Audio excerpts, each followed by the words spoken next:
Anjakan dasar yang bakal dilaksana pada fasa kedua rancangan Malaysia ke-12 akan beri kesan signifikan kepada rakyat negara ini. Menteri Ekonomi Rafizi Ramli berkata dasar gaji progresif dan program subsidi bersasar masing-masing akan dilaksana bermula tahun depan.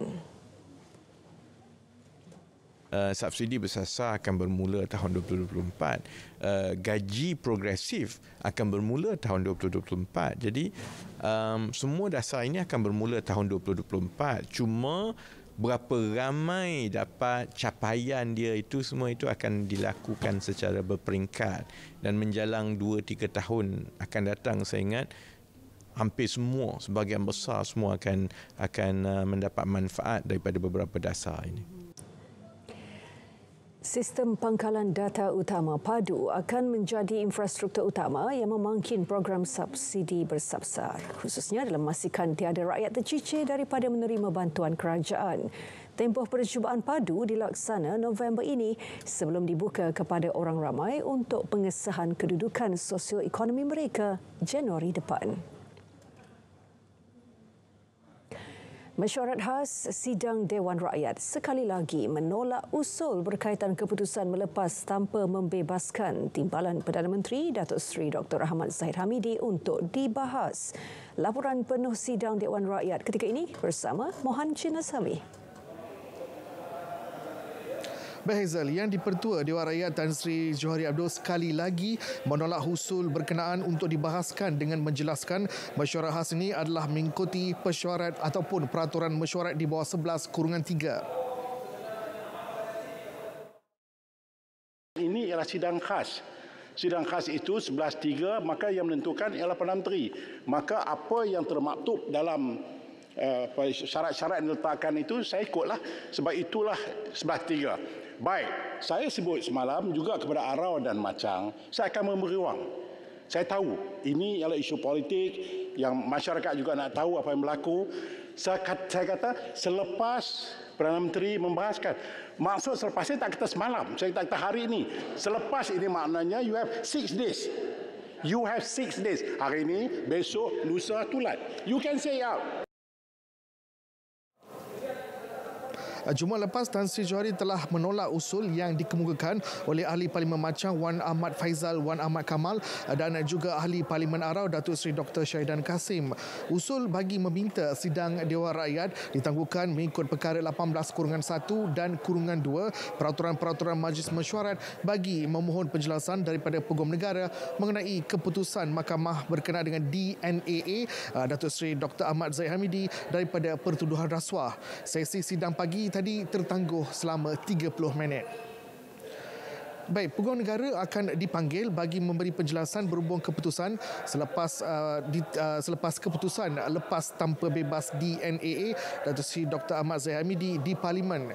Pengurusi Jawatankuasa Pilihan Khas Hak Asasi Manusia, Pilihan Raya dan Reformasi Institusi William Leong Ji Kin memaklumkan bahawa akan dibentangkan selepas siasatan berhubung kes berkenaan dibuat. Saya sebagai pengerusi jawatankuasa telah keluarkan kenyataan bahawa jawatankuasa kita akan mengadakan prosiding. Kita akan panggil kedua-dua Peguam Negara untuk prosiding untuk memberikan penjelasan.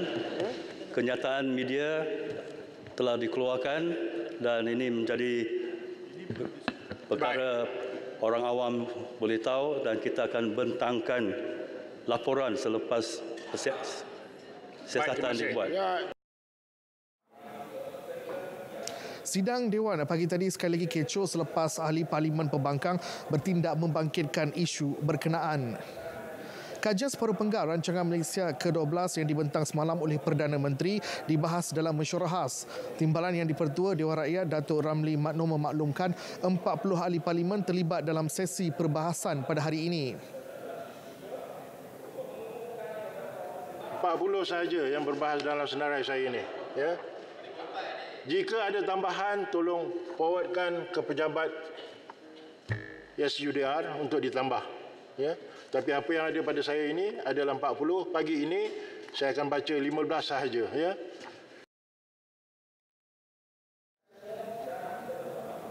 Sesi perbahasan sehingga Khamis ini diikuti jawapan oleh kementerian yang terlibat berkaitan pada 18 dan 19 September. Ketika sesi perbahasan, Ahli Parlimen Titiwangsa Datuk Seri Johari Abdul Ghani berpandangan perkara luar jangka dan luar kawalan memerlukan kerajaan merangka satu dasar pendek dan panjang untuk menangani masalah isu keterjaminan makanan. Sesi perbahasan tidak akan ditangguhkan sehingga pukul 7.30 malam ini ataupun selepas selesai 40 ahli parlimen yang berbahas pada hari ini. Dan setakat ini sahaja perkembangan sidang Dewan Negara. Kita kembali bersama Hazel di studio. Silakan Hazel. Baik, Mohan Chinasamy, terima kasih untuk perkembangan dari Dewan Rakyat. Berita tengah hari berehat seketika, kembali selepas ini. Untuk memberi jaminan pada semua rakyat, golongan minoriti, golongan yang terpinggir, golongan di pedalaman, bahawa setiap rakyat dan warga negara ini akan dipertahankan hak mereka. Ikuti mesyuarat khas penggal kedua Parlimen Malaysia ke-15 di Dewan Rakyat pada 11 hingga 19 September 2023 dan di Dewan Negara pada 20 hingga 26 September 2023 10 pagi sehingga 12 tengah hari di TV1 dan saluran berita.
Shopee Hari Fashion Hebat 18 setiap bulan. Dapatkan penghantaran dan pulangan percuma serta tawaran hebat fashion dan kecantikan di Shopee Hari Fashion Hebat. Bertemu kembali. Kira-kira 600 anggota dan pegawai polis akan ditugaskan pada PRK Dun Pelangai bagi memastikan proses pemilihan berjalan lancar. Pihak Polis Kontijen Pahang akan menggunakan semua kekuatan dalaman yang ada dalam kontijen untuk menghadapi pilihan raya kecil ini.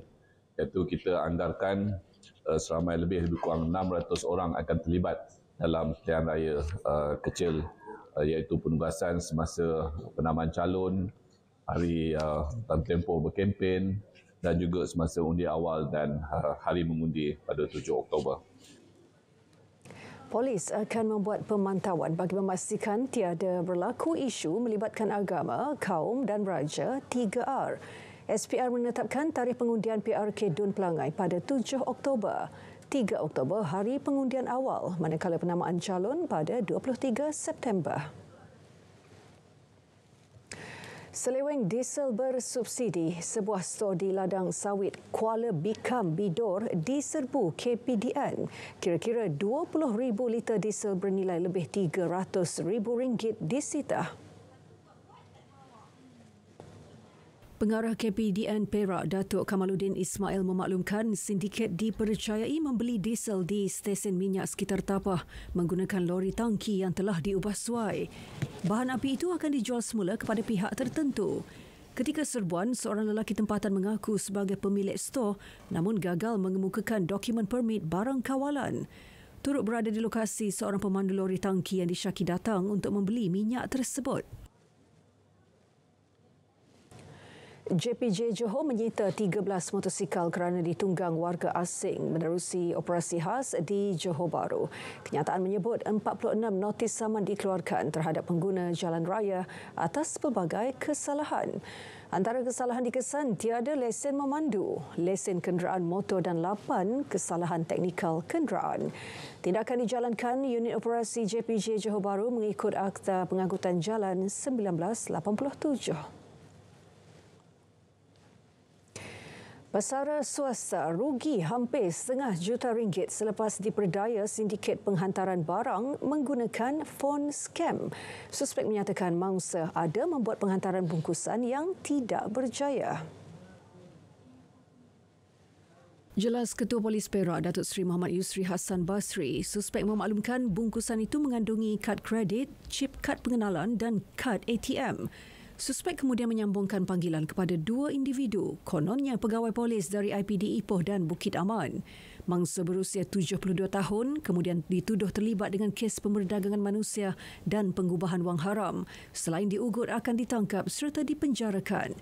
Bermula 8 Ogos hingga 6 September, mangsa melakukan 34 kali pindahan wang di mesin ATM sekitar Krian dan Nibong Tebal ke dalam 11 akaun bank. Datuk bersama cucunya berusia 7 bulan ditemukan lemas dalam kolam terbiar di Taman Kempas, Sungai Petani, Kedah malam tadi. Ketua Polis Daerah Kuala Muda, SCP Zaidi Cik Hassan berkata mayat mangsa dikeluarkan dari kolam berkenaan dengan bantuan orang awam. Berdasarkan siasatan dan pemeriksaan mendapati tiada sebarang unsur jenayah. Mayat mangsa dihantar ke Jabatan Forensik Hospital Sultan Abdul Halim untuk bedah siasat. Menurut anak mangsa, bapanya sering membawa cucu bersiar-siar selepas mengambil kanak-kanak itu dari ibunya yang bekerja di kedai makan berhampiran kawasan berkenaan. Pasukan khas akan dibentuk bagi selesaikan masalah liputan telekomunikasi di kawasan pelancongan di Perak.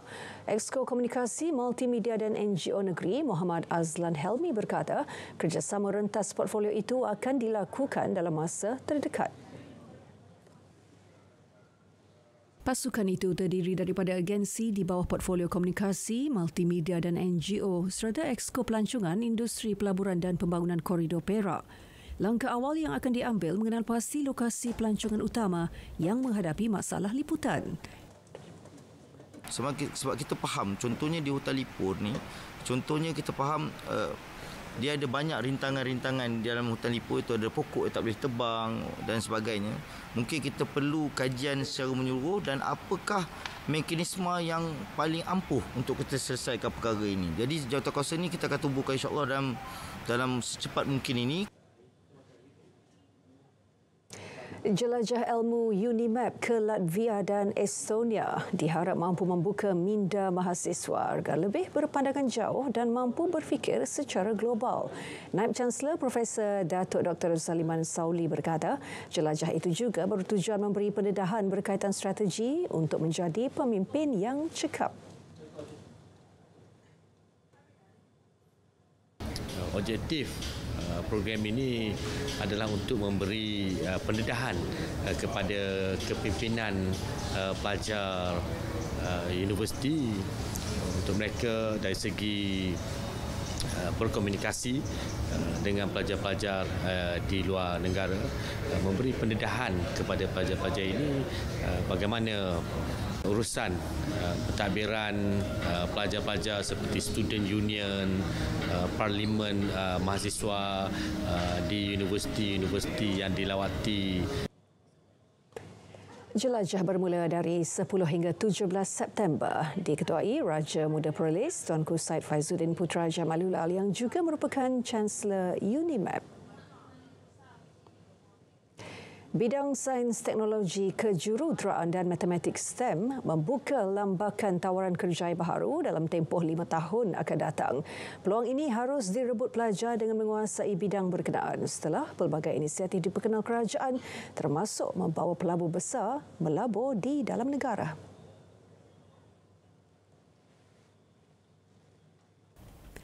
Bagi memupuk minat, Kementerian Sains, Teknologi dan Inovasi meneruskan program Kembara Sains Borneo bagi memperkenal kaedah pelajaran interaktif dan menyeronokkan secara percuma.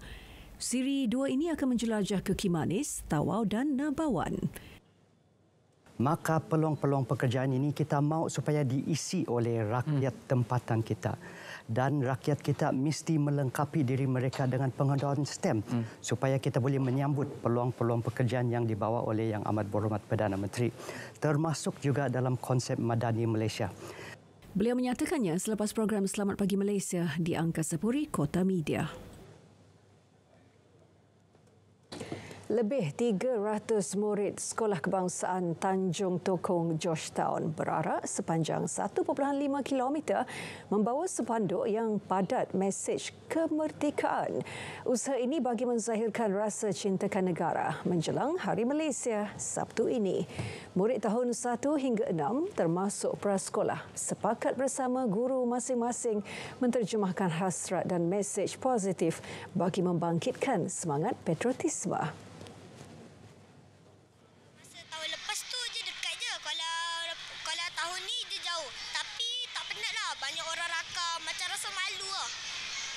Rasa malu. Tapi kena tahan lah. Kena senyum. Gembira sebab kita jalan ramai-ramai. Lepas tu kita nyanyi lagu Malaysia. Senang.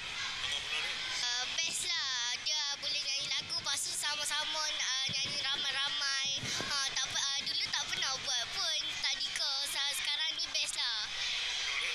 Saya rasa sangat seronok sebab bila buat perarakan ramai orang luar rakam. Dan ramai-ramai orang yang saya kenal datang rakam dan orang datang banyak penonton yang tengok perarakan tu.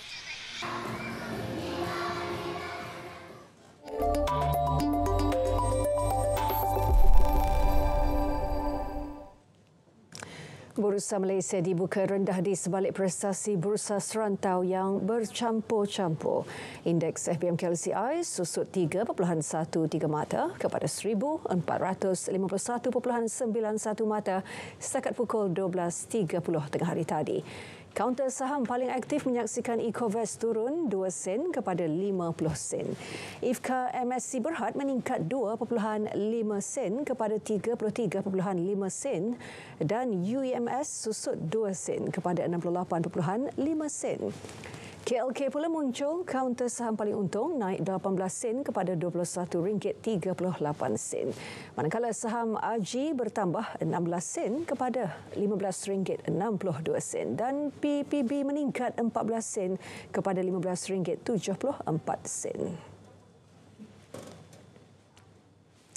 Ringgit tinggi berbanding dolar Amerika Syarikat dan mata wang utama lain ketika urus niaga dibuka. Ia didorong andaian pelabur bahawa Rizab Persekutuan Amerika Syarikat Fed tidak akan menaikkan kadar faedah pada mesyuarat minggu akan datang. Pada 12 tengah hari, ringgit diniagakan pada 4.67 berbanding dolar Amerika. Berbanding dolar Singapura, ringgit disebut pada 3.43 dan berada pada 3.18 berbanding yen. Ringgit diniagakan pada 5.84 berbanding pound sterling dan disebut pada 5.02 berbanding euro. Dan berbanding BAF, ringgit didagangkan pada 13.14.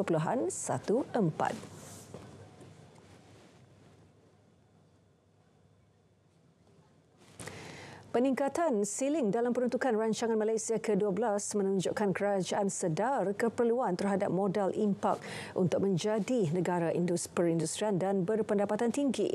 Menurut Bank Pembangunan Malaysia Berhad, rangka kerja kajian separuh penggal RM ke-12 juga merupakan pendekatan holistik di bawah naratif ekonomi madani.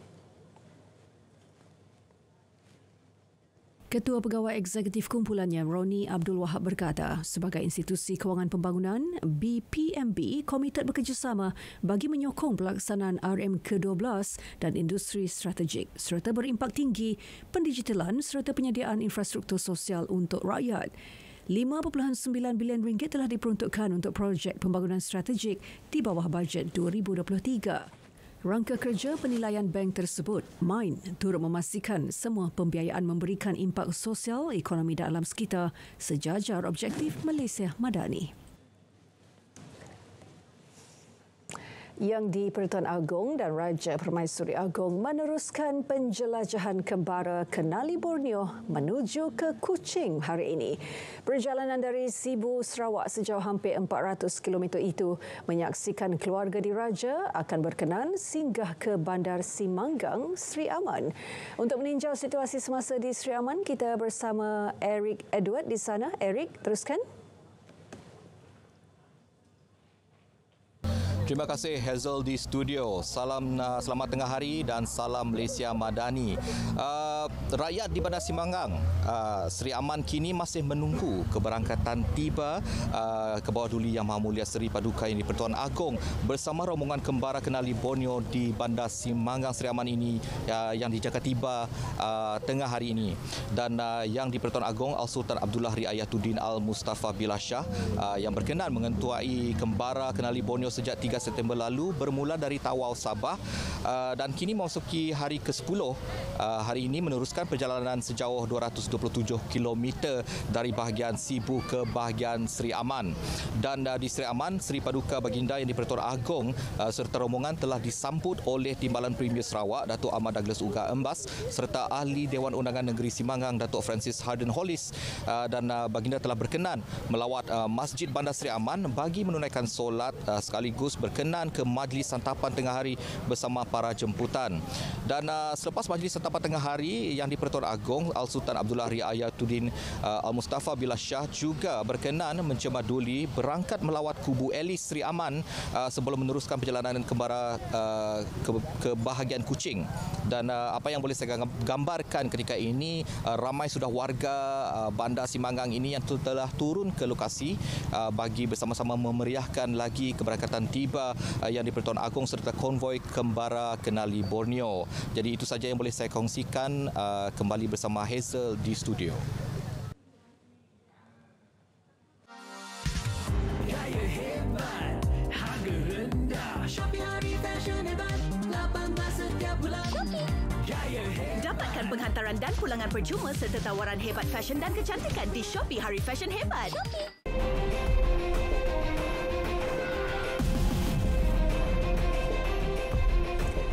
Pemimpin Korea Utara Kim Jong-un tiba di Rusia awal Selasa bagi bertemu dengan Presiden Rusia Vladimir Putin. Pertemuan Jong-un dan Putin dijangka berlangsung hari ini di Bandar Pelabuhan Vladivostok, di mana Putin menghadiri Forum Ekonomi Timur.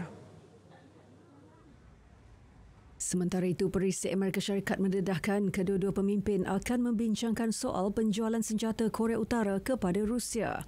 Moskow pula akan memberi bantuan ekonomi dan sokongan politik kepada Pyongyang.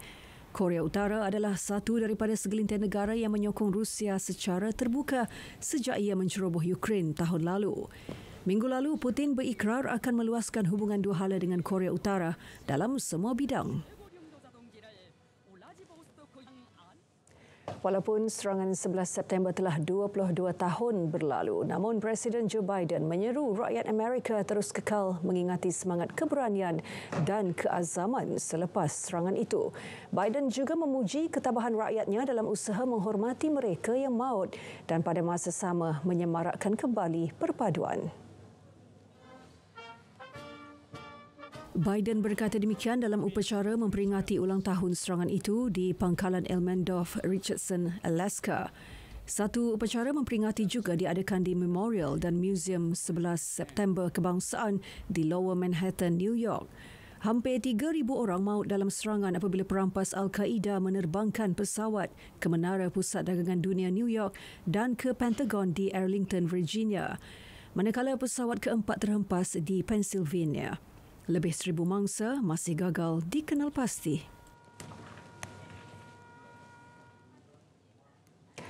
Jumlah kematian susulan gempa bumi terbesar di Maghribi meningkat kepada hampir 3,000 orang. Kebanyakan penduduk di kampung yang musnah berkemah di luar untuk malam keempat pasca bencana itu. Pasukan penyelamat dari Sepanyol, Britain dan Qatar menyertai usaha Maghribi mencari mangsa yang terselamat daripada gempa bumi yang melanda pergunungan Atlas tinggi sejak Jumaat lalu. Pencarian turut dibantu UAE dan Qatar yang menghantar anjing pengesan. Manakala Algeria memperuntukkan 3 pesawat untuk mengangkut anggota penyelamat dan bantuan. Kebanyakan zon gempa berada di kawasan yang sukar dimasuki. Tentera menggiatkan usaha menyediakan air minuman dan mengagihkan makanan, kemah serta selimut.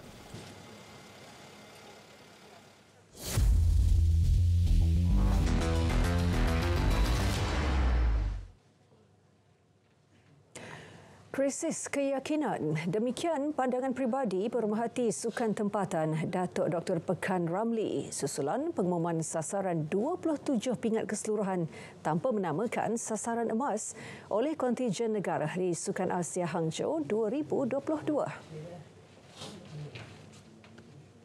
Jelas beliau sasaran selamat yang diumumkan itu memberikan gambaran kontijen negara sedang buntu dan tidak berani meletakkan harapan kepada atlet untuk menyumbang pingat emas.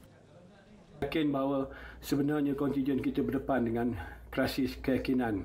Bukan saja untuk pada waktu ini tetapi sukan negara kita sekarang ini sedang berdepan dengan pelbagai krisis keyakinan di mana kita gagal menyelah dalam pelbagai sukan-sukan utama yang kita harapkan yang dapat biasanya menyumbang pingat emas kepada kita. Jadi senada dengan beliau adalah seorang lagi pemerhati sukan tempatan iaitu Muhammad Sadiq Mustafa. Menurut Sadiq juga pensyarah kanan Fakulti Sains Sukan dan Rekreasi UiTM Shah Alam, pengumuman sasaran yang tidak spesifik itu bukanlah satu langkah yang meyakinkan. Kita harap sasaran 27 pingat itu bukan 27 pingat gangsa tetapi nisbahnya lebih besar kepada pingat emas dan gangsa itu lebih kecil. Kita mengharapkan mungkin 10 pingat emas, 10 pingat perak dan 7 gangsa. Sebanyak 13 jenis sukan menjadi sandaran untuk menghadirkan pingat bagi edisi kali ini. Antaranya terjun, badminton, berbasikal trek, hoki, karate, squash, wushu dan e-sukan. Sukan Asia 2022 di Hangzhou, China bermula 23 September hingga 8 Oktober ini. Pada edisi lalu di Indonesia, Malaysia meraih 7 pingat emas, 13 perak dan 16 gangsa. Kelayakan Euro 2024, Portugal terus mempamerkan aksi konsisten dalam saingan kumpulan J apabila membenam Luxembourg 9-0 di Stadium Algarve. Biarpun tanpa kehadiran Cristiano Ronaldo, jentera serangan tuan rumah tidak berdepan masalah untuk meledak gol demi gol. Gonçalo Ramos, Diogo Jota dan Gonçalo Inácio masing-masing menjaringkan 2 gol. Bruno Fernandes, Ricardo Horta dan Joao Felix turut menemui sasaran. Skuad kendalian Roberto Martinez kini memenangi kesemua 6 perlawanan kelayakan tanpa dibolosi dan meledak 24 gol keseluruhan. Portugal mendahului kumpulan J dengan kelebihan 5 mata di depan Slovakia. Pada pertemuan sebelum ini, Portugal membelasah Luxembourg 6-0. Berita tengah hari berakhir di sini. Saya Hazel Desmond, Malaysia Madani, tekad perpaduan penuhi harapan.